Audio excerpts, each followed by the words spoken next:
Hi viewers, how are you? I hope you will be fit and fine as usual inshallah. So today we will make mango shake in a different way.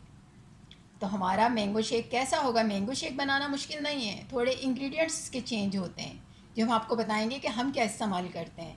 तो चलिए चलते हैं अपनी recipe की तरफ और देखते हैं इसके इंग्रेडिएंट्स क्या क्या हैं। इतना ज़बरदस्त सा और ज़ायकेदार मैंगो शेक। तो देखते हैं इंग्रेडिएंट्स क्या क्या हैं। हमने मैंगो ले लिए हैं 2 अदद नॉर्मल साइज़ के जो थोड़े से खट्टे हैं, यानी एक तो मैंगो वो होता है ना जो बहुत ज़्यादा मीठे होते हैं, इसमें हल्की सी खटास है क्योंकि हल्की सी खटास वाले मैंगो से बहुत ज़बरदस्त शेक बनता है। और अगर हल्की खटास ना हो, बिल्कुल मीठे हो तो भी कोई प्रॉब्लम नहीं है। ये लेमन लिया हुआ है हमने, आप एक लेमन भी इसके अंदर निचोड़ सकते हैं। उसके अलावा हमने चंद जेली ली हैं 3-4 कलर्स में, और दूध लिया है हमने तकरीबन पौना कप, यानी 1 कप से थोड़ा सा कम। और क्रीमर लिया है। क्रीमर आप इसमें 2 चम्मच फुल भर के डालेंगे खाने के, 2 टेबल स्पून, तो इनफ होगा इसके लिए। तो चलिए चलते हैं अपनी रेसिपी की तरफ और देखते हैं हमारी रेसिपी क्या है मैंगो शेक के लिए। तो सबसे पहले हम ब्लेंडर में दूध डाल देंगे।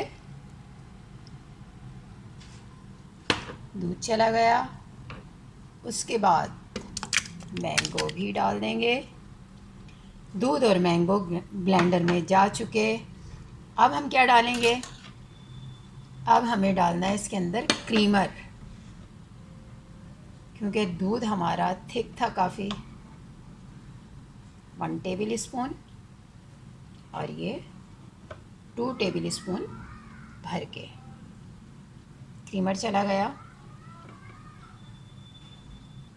और अब इसमें 1 कप पानी डाल दें। आप चाहें तो 1.5-2 कप भी दूध डाल सकते हैं, लेकिन बहुत ज़्यादा फिर वो दूध दूध लगता है, मैंगो शेक नहीं लगता। तो इसलिए मैं हमेशा इसी तरह करती हूँ कि पहले दूध डाल दिया तकरीबन पौना 1 कप, फिर 1 कप पानी डाल दिया। तो ये हमारे टोटल इंग्रेडिएंट्स में चले गए। अब देखते हैं कि हमारी रेसिपी क्या है। चलेंगे इसको इसी तरह। तो वीवर्स, मैंगो शेक तो तैयार हो गया।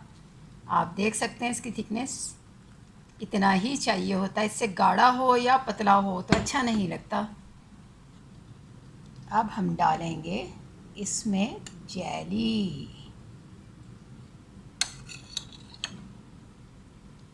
ये डाली हमने जेली। वाओ, क्या ज़बरदस्त लग रहा है, कलरफुल सी जेली।